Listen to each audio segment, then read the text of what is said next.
Thank you very much. Antisemitism. So here's one scene, one moment that for me captures modern antisemitism. Recently in the United States, the most popular libertarian YouTuber, a guy called Dave Smith, I don't know if you know him, but he's very big. He goes to Joe Rogan and all that stuff. He invited in his podcast the most popular neo-Nazi. So you have a discussion between a libertarian and a neo-Nazi. And the discussion goes very smooth. They are like good buddies, they have a good discussion. And at some moment, they had this weird epiphany kind of moment where they look at each other and said, it's weird that you and me get along so well, right? The one is like, I want no state, you want the most powerful state, you like Hitler, I don't like Hitler, and yet look at us. And then Dave Smith says, oh, I know what it is. We are both here because, I mean, he didn't put it this way, but effectively we both hate Israel. And they were nodding like, oh yeah, that's what brings us together. And that was not just one moment. You see this all the time these days. The worst people from across the political spectrum have started meeting each other and becoming friends. And the glue that brings them together is that they hate you, basically. We've seen it, so, for example, with Tucker Carlson.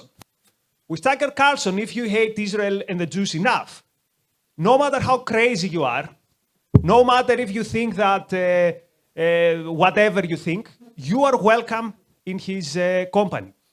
And it doesn't matter, again, how much of a leftist you are. So recently, we had the leftist Anna Kasparian from the Young Turks, again, a very big leftist podcast in the US. She said that, oh yeah, recently I've started following Candace Owens. And people are like, wait, that's weird. You're a leftist. Why do you follow Candace Owens? He says, oh, it's because of Gaza. It's because of Gaza. So what has happened here is that we have, let's say, a union of the deplorables, a union of the despicables, a union of moral degenerates who come together based on the common denominator that they hate Israel.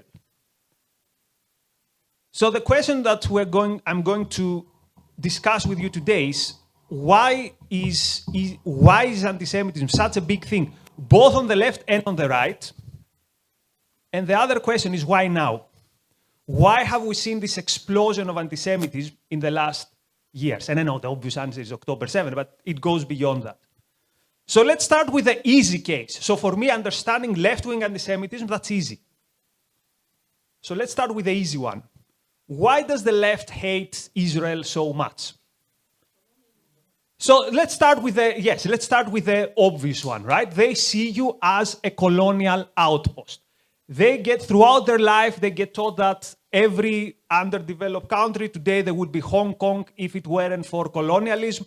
So for some reason, they think you are colonialist, probably because you are, or in their mind, you are white. Of course, for the white racist, you are not white. But for the leftist, you are right, so they hate you for that. Okay, that's a good, we hold that. What's another very obvious reason why the left hates Israel?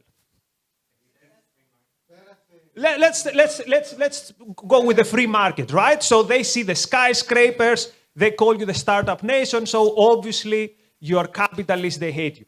But I think there's a third reason, and someone mentioned it, which is that you have committed a sin which for the left is never to be forgiven. You are successful. You are not anymore victims. Your mere existence as a country and your success is a take that on the face of the left. Because you've gone against every single prejudice that the left has told us that gets in the way of the success of different groups. You were forever persecuted. You were forever traumatized, or you were supposed to be forever traumatized. And yet here you are overcoming. Here you are showing agency. Like the cry of the left is, I couldn't help it, as Ayn Rand puts it, right? You are refuting this. You're like, of course we could help it. We came here with the tattoos from the Holocaust and we built this great country. And the left cannot stand this because it goes against every single one of its worldview about why victims have to stay perpetual victims. So I think it's clear for us to understand why the left. I may add that it's also on a psychological level. If you are nobody, they blame everybody for being nobody. This is painful. If your life goes, If your life goes nowhere, it's very easy and convenient to find someone to point on why your life goes nowhere, right? And the Jews are very convenient symbols. So up to this point, we said why the left hates Israel.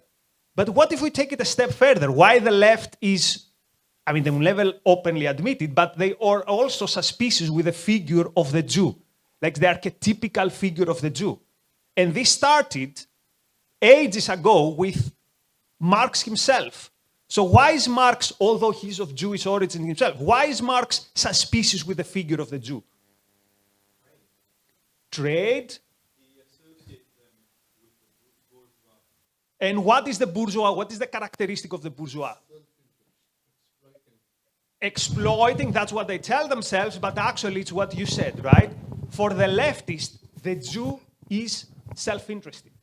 So the leftists understand something that it's actually quite insightful, that if you want to participate in the capitalist society, to be a trader, to be a bourgeois, at the same time you will be self-interested. And the left cannot stand this for a second. So either the Jew as a figure of the successful self-interested person, or Israel as a successful country, both of these versions are very repulsive for the left. And for ages, they tried, as you said, they tried to hide this. For ages, they were like, the Holocaust was the worst thing, so we cannot go there. We have to be a bit careful on how we treat Israel and the Jews. But now all this is, like the taboo is broken, as you said. Okay, I think this was the easy part, to understand why the left hates Israel. I'll be honest with you, for me it's a bit more difficult to understand why the right hates Israel. Or actually not. Why more and more people in the right hate Israel. And notice that these people are very, very, very popular. We're not talking here about some fringe figures, because if they were fringe figures, who cares? When Tucker Carlson had this discussion with Nick Fuentes, again, the most prominent conservative with the most prominent neo-Nazi, they had tens and tens of millions of views.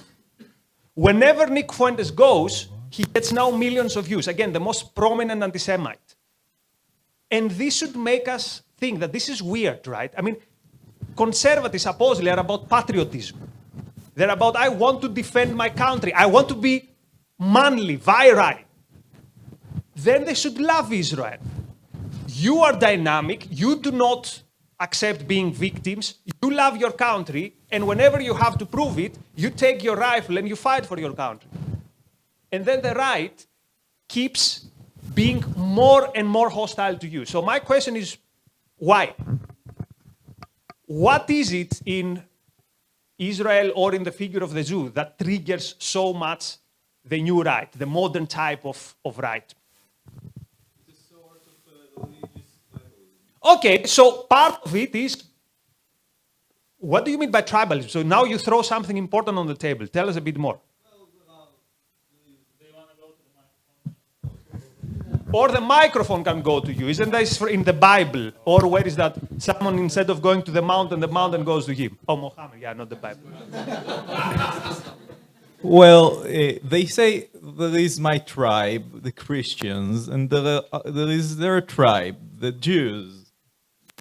Okay. And they're not like us. They're not like us. So this gives us an insight that many people today, when they say I'm on the right, they don't mean I have a very particular set of ideas. Like, I like free market, I love my country, I love freedom. More of it is like I'm part of a group. Like you support Hapoel Tel Aviv, I support Maccabi, right? Like it's not about ideas. Although I know many Maccabi fans who claim that Hapoel are communists, or at least I have one friend who thinks that. Don't too much about us. So it is about this element that now being on the right means more and more I'm part of this. I view the world based on the prism of my group. My group is good. Everyone out of this group is not good, including the Jew. And again, the Jew has this characteristic that, again, you are proud of your country. you are proud of, we have endured all these difficulties and we stick together. And for the tribalists, it's like, oh, so they're a different group. So one element is that for why more and more people on the right are turning against Israel. Our friend there. I want to say something about the word anti-Semitism, which I think it's a bit interesting because you as a Greek speaker, you know that the word anti in Greek has the meaning of against, but it's not hatred. For example, anti-Arctica, Arcturus in Greek is birds. Okay, so the word was invented in order so that anti-Semitism will be like a scientific word. We are not saying miso, which is the hate word in Greek for Jews. For misogyn is one that hates women, okay? But we're not saying miso-Juden. We're saying anti. And the idea by, his name was Rudolf Marr, who invented the word. It was because it was useful. And what I'm saying, that anti-Semitism is a very useful tool in political science and modern and nowadays in order to use it for our purposes. I will give another example. But let's not deviate completely from this discussion. We can come back to that, but we were trying to gather evidence and elements on why the right hates the Jews. So what I'm saying is it's useful. Okay, but let's keep the points relatively short. Lady over there, and I think Itamar also had his hand, and our friend here, yes. Okay, maybe it's again the part about self-interest, because Christianity is all about turning the other cheek, and Judaism is more about we do what God says, but we don't really sacrifice ourselves in the same way that maybe Christianity demands. Okay, I don't know much about religion, so I cannot vouch one way. Although the way I see you, and by you I mean Israel, conducting the war, it looks to me that you do believe in sacrifice, because you try to do two things at the same time. You try to beat, how to call them, country, entity, something that tried to destroy you, and at the same time you try to feed them, which is, it's very, I don't know any other time in human history that this happened. That you are fighting a war against people who want to destroy you, and at the same time, A, you have to beat them militarily, B, you have to feed them and take care of them and make sure they have even internet and things like that. So Yes, but It's the most religious government in the country's history that's doing that. so Itamar. So a lot of the rightists that I've seen that are anti-Semitic, they are saying that the Jew, no matter where he will be, will always have allegiance to Judaism and to the Jews and to Israel. So he's like a double agent. They think of it, it relates to the tribalism point, where they think of it as, okay, you have tribe, it's now about the tribe, it's now about the group. But Jewish Americans, they're not really about Americans, they have dual citizenship, they support Israel. So like what they ask in fact is, who are you for? Us or them? As if it's like... Notice again the tribalism, right? In almost every answer we get, it seems to be that tribalism is coming back as a theme, although it's not the only answer. Let's hear from our friend here. Yes. Also related to the previous one about the leftist, the conspiracy theories. You... Spoiler alert, that's where I was getting, but you can... No, tell us more. No, the conspiracy theories, I'm thinking about my side, actually very personal side from my father. My father is sort of aligned with Russia. And I saw for almost 15 years, there was deliberate anti-Semitism using conspiracy theories that was injected into Russian people. There's something also deliberate from the government, from, I don't know, from Putin or his minions, but there's some deliberate, I think, there, but also right around the globe, there's conspiracy theories very dominant. As explanation for why things happen as they are, it's not a new thing. I think you are touching upon something very important. I think tribalism and conspiracism are the two main elements that explain anti-Semitism on the right. What do we mean conspiracism? Let's break it down a bit more. I cannot understand the world and explain it through ideas or through using my mind. So I come up with a very simple formula. There are the elites, and there's everyone else, and the elites are screwing us. This is basically, you watch every video of Tucker Carlson, this is the underlying message. There are the elites, and whatever they tell us, I will believe the opposite. By the way, there is something very leftist, postmodernist in this worldview. I will not believe anything. There is no truth. And notice how they apply it to every single area. COVID, they're hiding us something. I know people who for months thought that the war in Ukraine was fake. There were many conservatives who thought conservatives, like this crazy view, who thought that this was staged by the elites because something, Fauci, what, I don't know. Climate, right? Climate, everything is fake. Everything is fake. And notice how this, I mean, we discussed this and it's kind of funny, but notice how this can very easily turn dark. They will say, these people, the elites, have been lying to us about everything. Therefore, everything that they consider the elite sacred, we have to attack it. What has been one of the most non-controversial mainstream truths in the world for the last 80 years? That in the biggest war that the humanity fought, the Second World War, the Nazis were clearly the bad side, the Holocaust was clearly something horrible, and most people, whether you're on the right or the left, basically everyone agreed, yes, this is a commonly held truth. But today we live in times where there are no more commonly held truths. So notice how this now fuels this anti-Semitism. It's like, what if that story about World War II that the elites are telling us is a false story? And then you have this degenerate, quote, historian going to Tucker Carlson and saying, yeah, actually the bad guy in World War II was not Hitler, it was Churchill. That's how now you have all these anti-Semites saying, well, yeah, the Holocaust, maybe it happened, maybe not, who knows? So this poison, which is, I don't believe anything, if something comes from the mouth of the elite, it's a lie. So notice, I don't judge reality based on trying to understand the facts, looking at the world. I'm judging reality based on who says this. If it's the people I hate, I will believe the opposite. Right? This is what paves the way for these ideas to become mainstream. That we have agreed now as a society that there is no such thing as truth.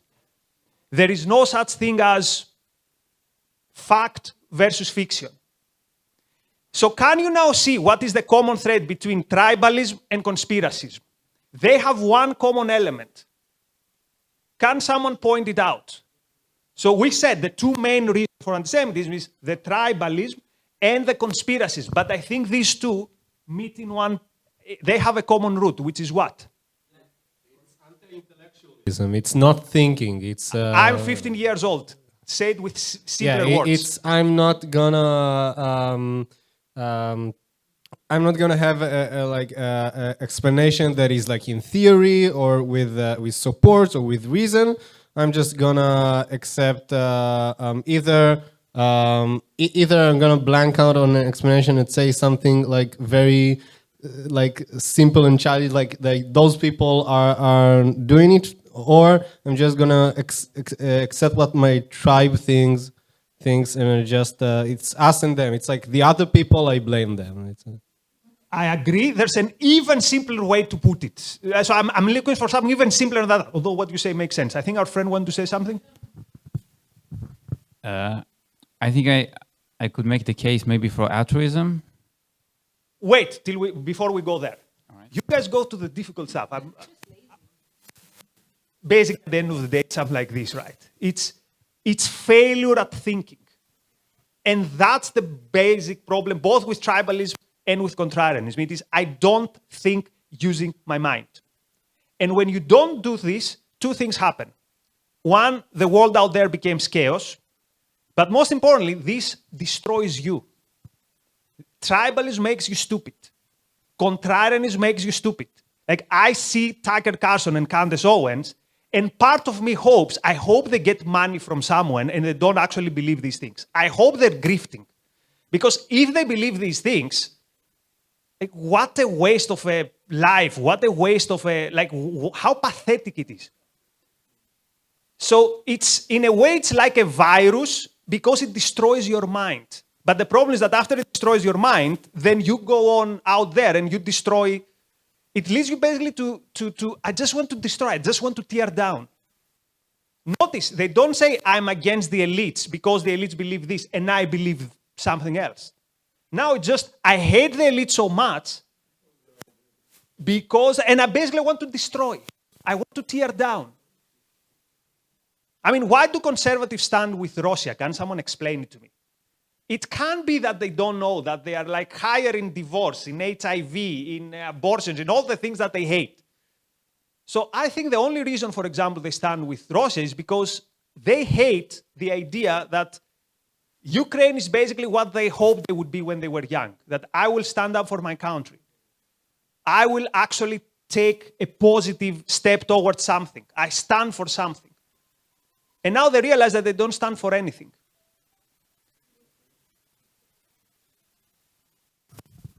Nikos, do you think it's, they might be related, but do you think it's more hate for Ukraine as standing for something, or more love or striving to be like Putin? Like they look at Putin, I want to be like this. I don't think it is like this.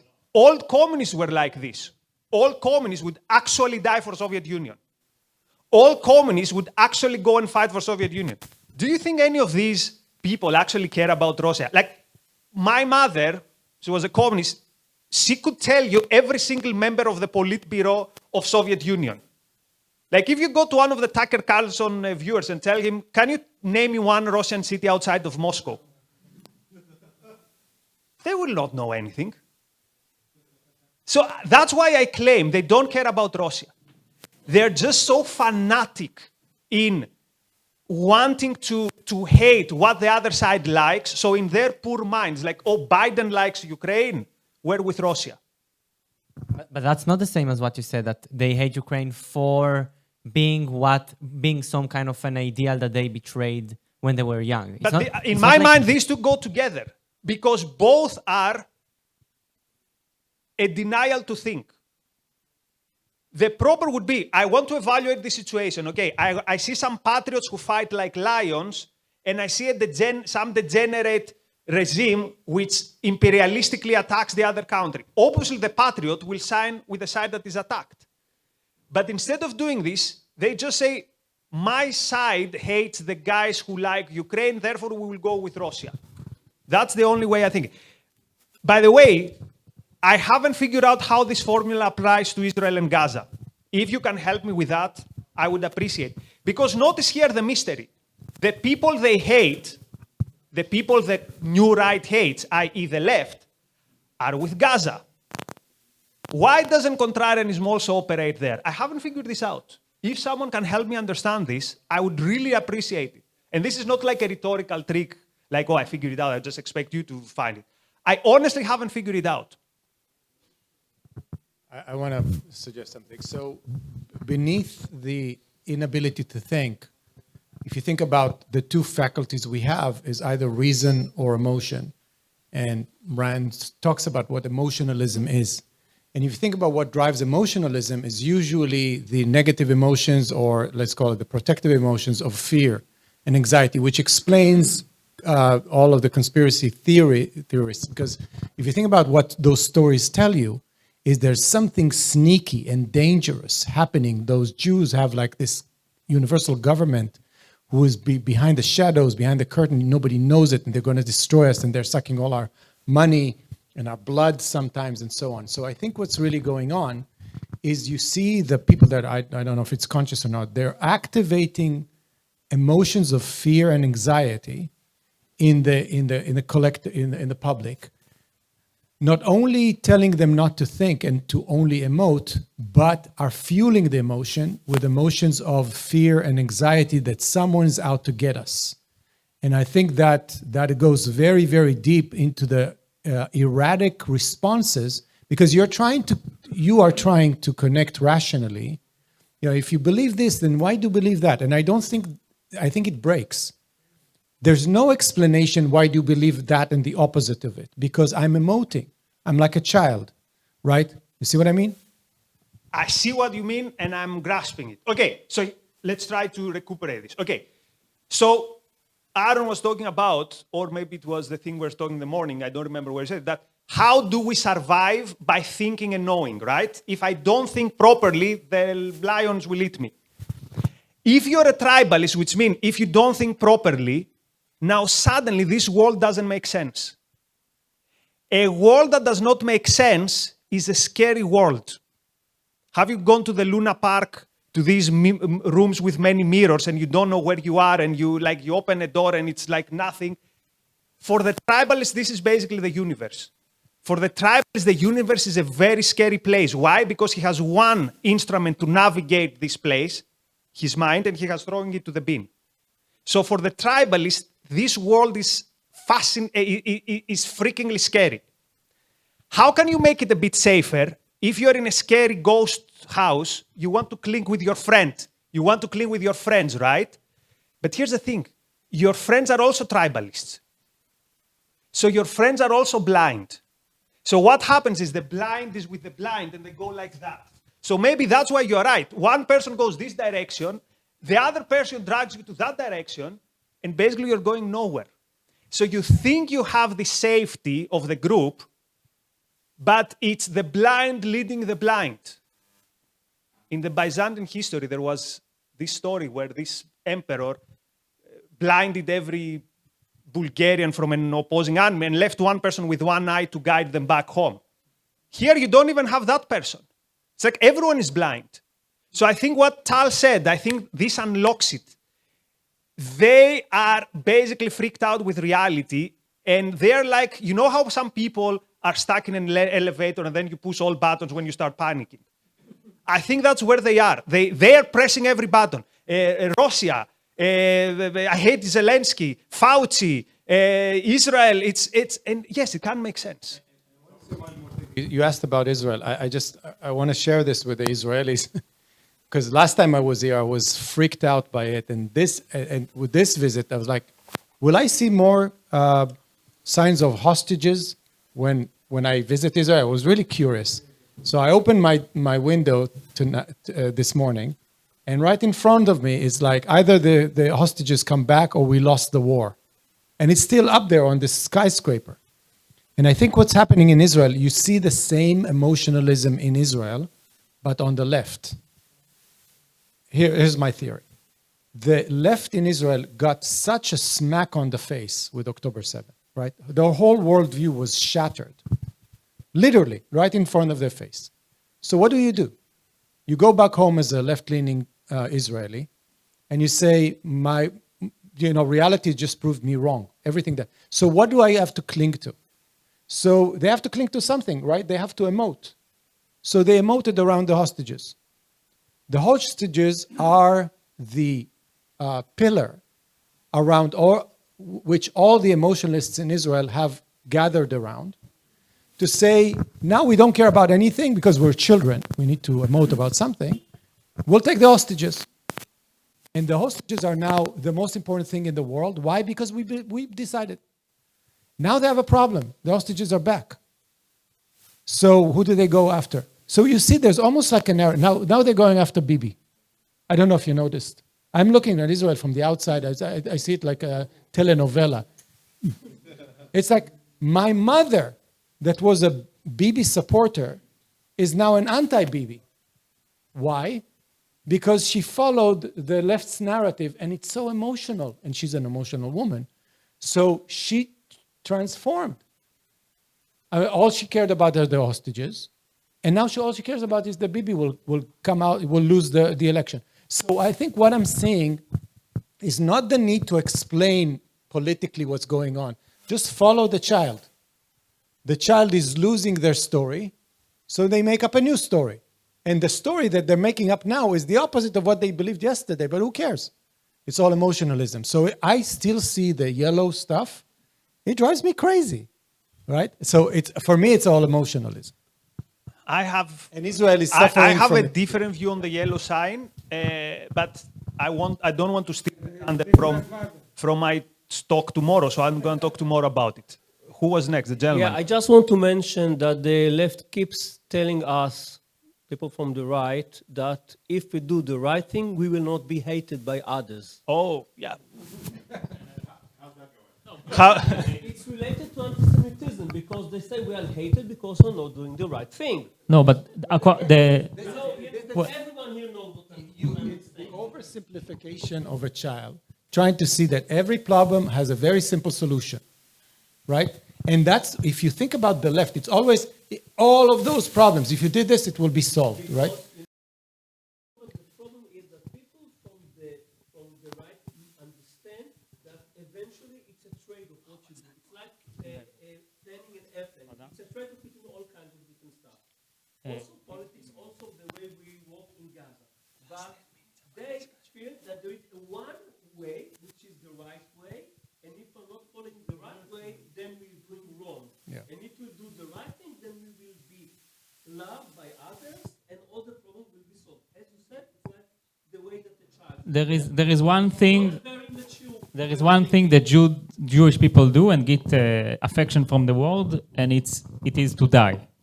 Jews have to die to get affection from the world, and this is a thing I'm not willing to do. And I wanted to add another point about the negation of the mind. It's not like the mind stops working. It's more like an improper use of the mind.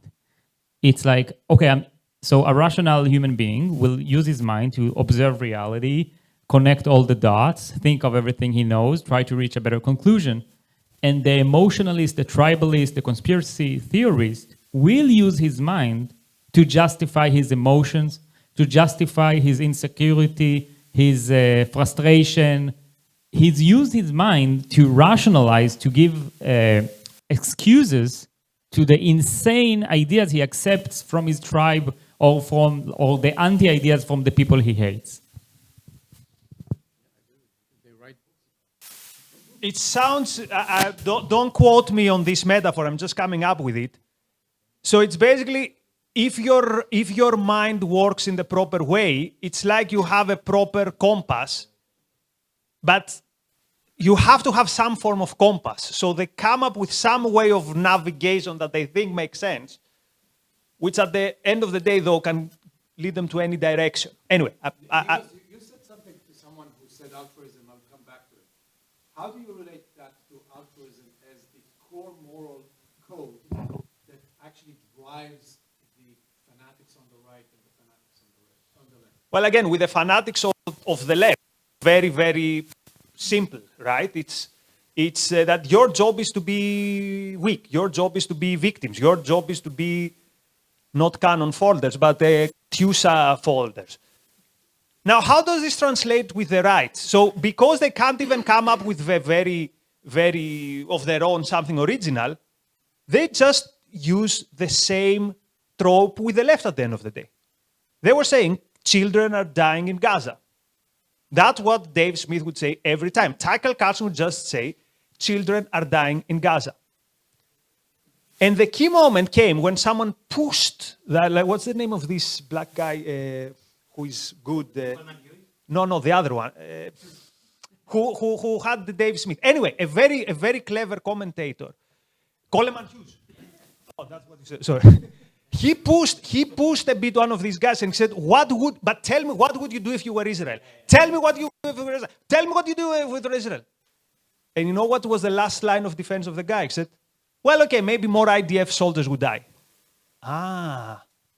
So basically what you're saying is that the proper way of conduct is your soldiers will die so that your enemy will not die. There's a name for this. The name is altruism. So when you push them and push them and push them, at the end of the day, they openly say, yeah, we expect you to self-sacrifice. So Tal asked, how does it play out in the right and how does it play out in the left?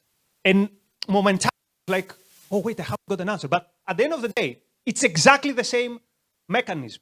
It's exactly the same. You should die for the weaker side to win. And the left is usually more open with it. the left is like, okay, they're the weaker. The right is going to get to the same result, but they will follow a different path because they want, we're talking about brand, they want product differentiation. This is the rationalizing.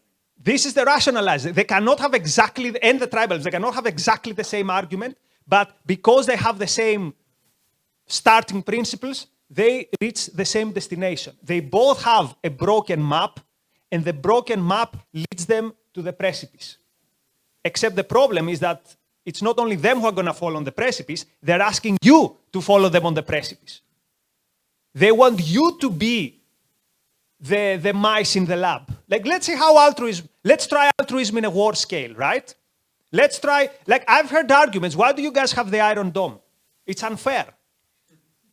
I haven't heard it from crazy people.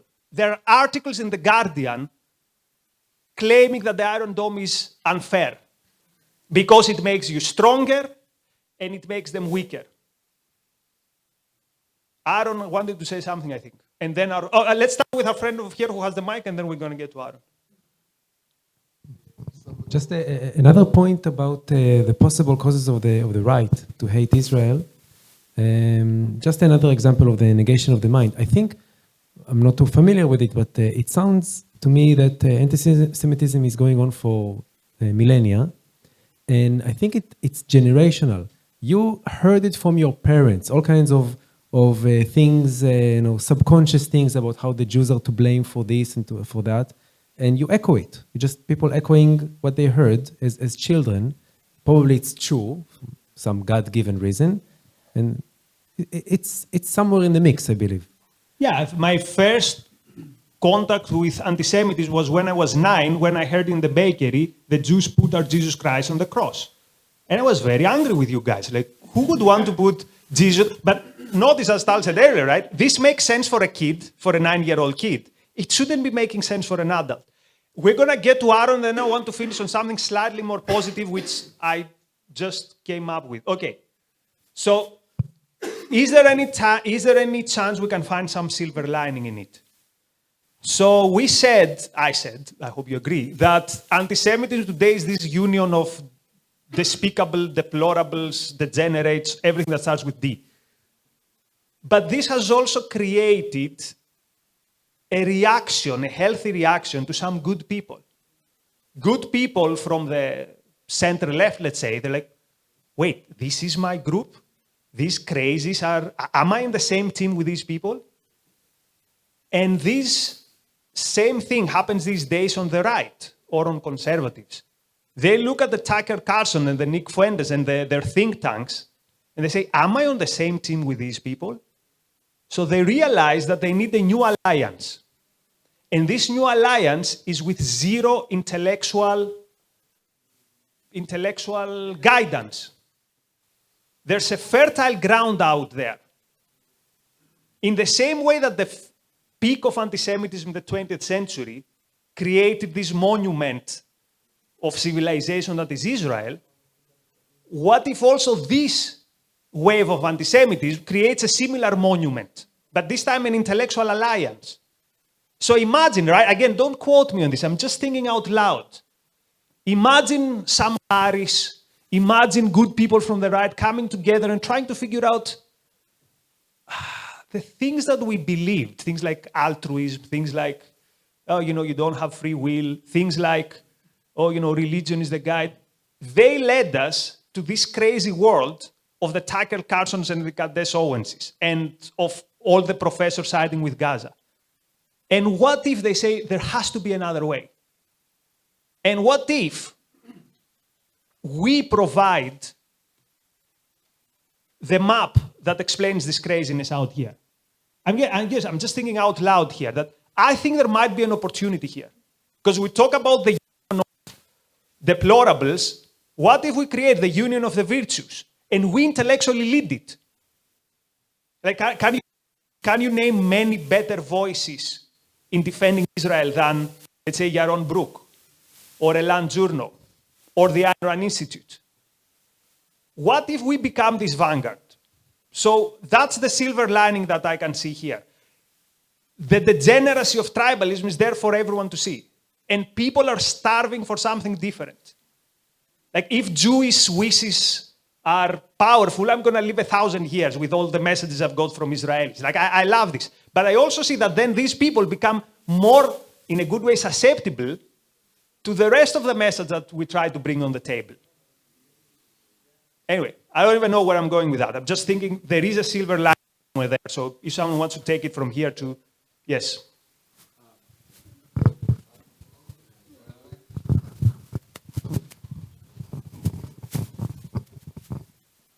I want to go back to Israel again, as the Israelis, because the reason why I specifically, in talking to Boaz a lot about why we need to invest in Israel unproportionally, is to do an event here. There's no other country other than the US where we do a conference for a state, right?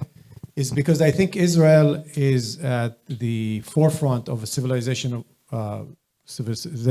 war, right? That's which is for tomorrow. Don't steal my okay, thunder. no, sorry. No, but this is the inner group. I wish you could try and make a conference inter-Israel, all the states around us. But Yeah, of course. take Yeah. some Good luck with that. But yeah. In Australia, yeah, but Australia is a continent. No, in the sense like it's unproportional in the sense of first the number of people that engage with us and the Israelis we have all the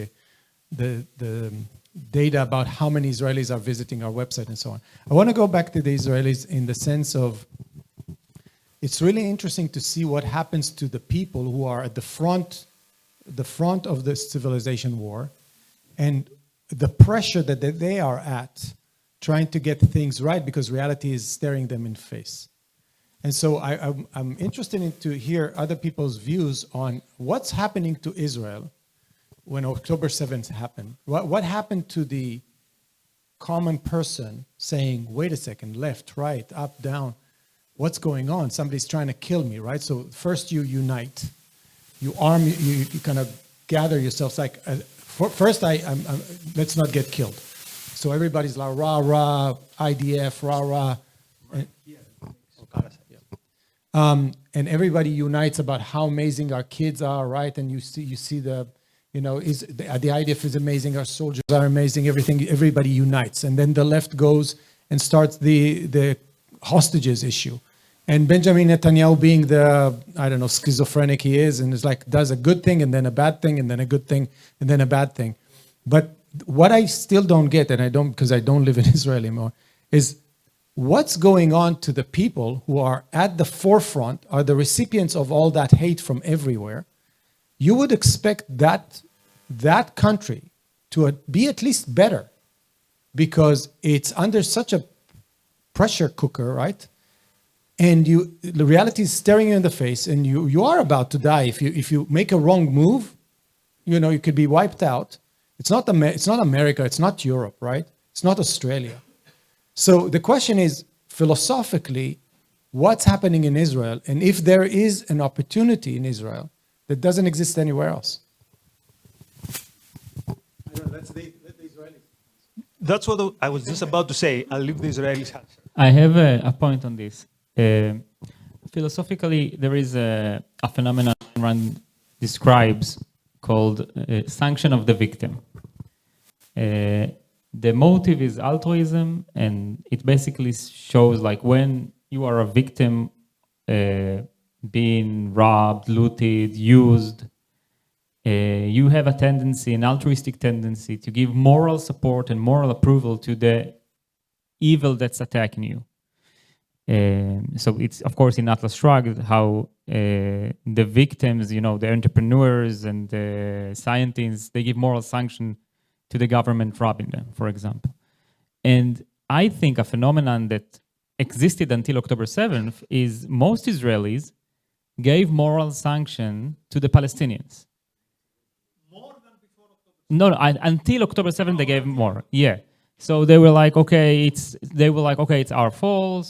It's the occupation. We should give them more. Blah, blah, blah, blah, blah. And there was this faith that these Palestinians are good people, wanted to liberate themselves, or they just deserve the right for self-determination, and we shouldn't go into Gaza to not do this much damage. We cannot do, and that's immoral. And after October 7th, this view collapsed, but there is no explicit alternative. So Israel is now working with this vacuum of, okay, I no longer sanction the Palestinians, or at least the sane Israelis do not do it anymore, but they have no way to process it. Like, what do I do instead? I may add that I think the killer in Israel society and after October 7 was the hostages, and it again comes back to altruism. So after October 7th, I think there was like at least 80% of Israelis, if not more, who were willing to end the job, to do what's needed. They didn't care about the Palestinians. There wasn't a large movement of like humanists who are like, oh no, but we can't do these kind of things. I think there was a vast majority in Israel who were willing to do whatever is needed to win the war. They understood that a red line has been crossed, the conception has failed, the way we thought about the world, our conception of the world has failed. And then what happened is that Israel started to have a self-crippling war because it didn't have one clear purpose, and it is to win. Benjamin Netanyahu, I think it was 2 days after October 7, he goes to the press and he says, we have 3 goals. We have the goal of collapsing Hamas, we have the goal of releasing all the hostages, and I don't even remember what was the third goal, something, I don't even remember. Yeah, security, doesn't matter. And what matters is that he said that the 3 goals are of equal importance and they work together, but they obviously didn't. Obviously, every time we try to do something for the war, like getting into Rafah, cutting the electricity and food and humanitarian aid to Gaza, doing a lot of things that are necessary for the war, then there were cries, no, it will harm the hostages. And every time they wanted to bring back the hostages, then there were cries, we want to win the war. So we can't just stop the war. And what happened was that they tried to achieve 2 things. They tried to drive to Eilat and to Kiryat Shmona at the same time. And every mile they took to Eilat, they got further away from Kiryat Shmona. And then they changed the wheel, and now they're going to Kiryat Shmona. But now they're further from Eilat. And they try to have this contradiction because the morality of altruism, because they felt that they have a complete obligation to bring back the hostages no matter what, that's what Israel has to do. But also they knew, wait, but we can't also lose the war. Like, that's also something that we have to do. But that sounds much more self-interested. And then it contained this... Yeah. It's not going to give me points of sympathy in the objectivist community, but let me say...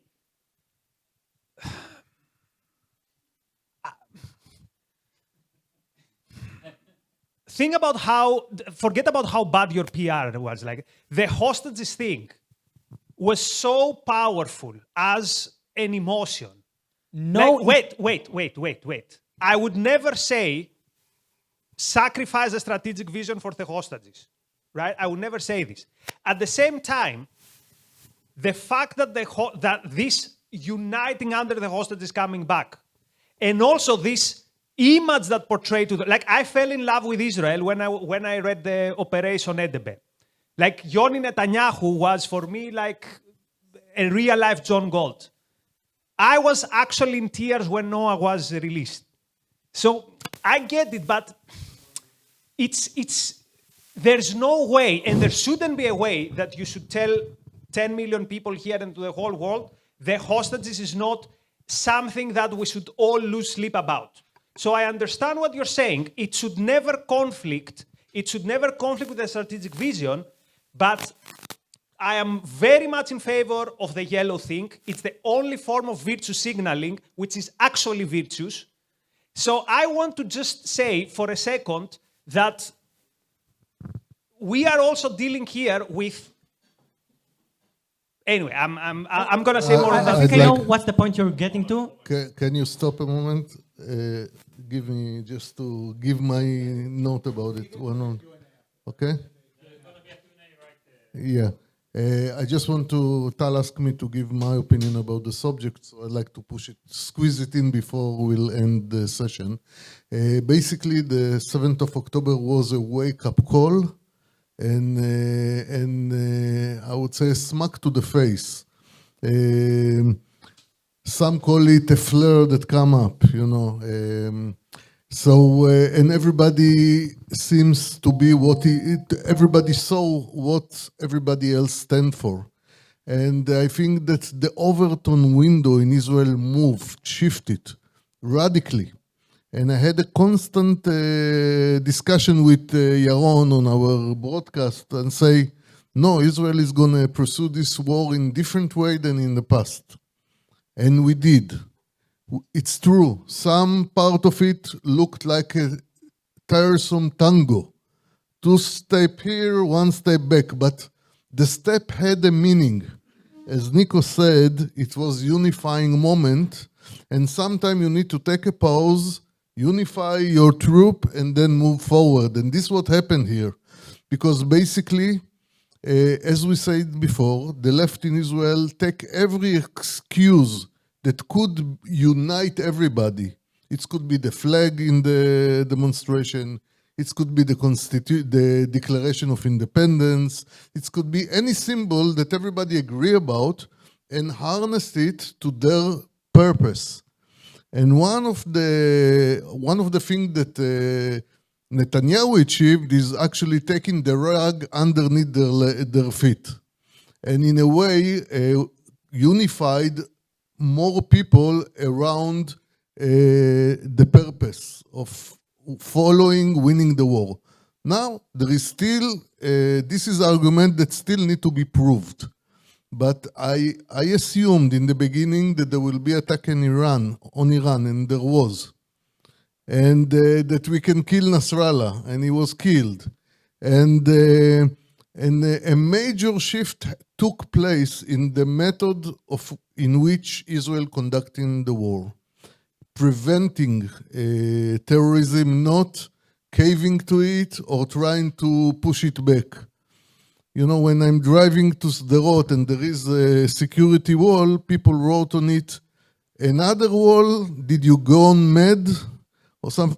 I mean, there is a change of mind that you need to be proactive, you need to pursue your enemies, you need to root them out, and I hope that this will persist for the future, even though sometimes it's frustrating, it seems like we're going back, especially when you also need to deal with the guy in the White House, and he can change his mind according to the wind or the last person who spoke with him. And you know that everybody knows that he can turn on us and it could be fatal. So there is a very delicate game to play here. And I think that it's difficult to condemn Netanyahu immediately, like so many like to do. So this is in general.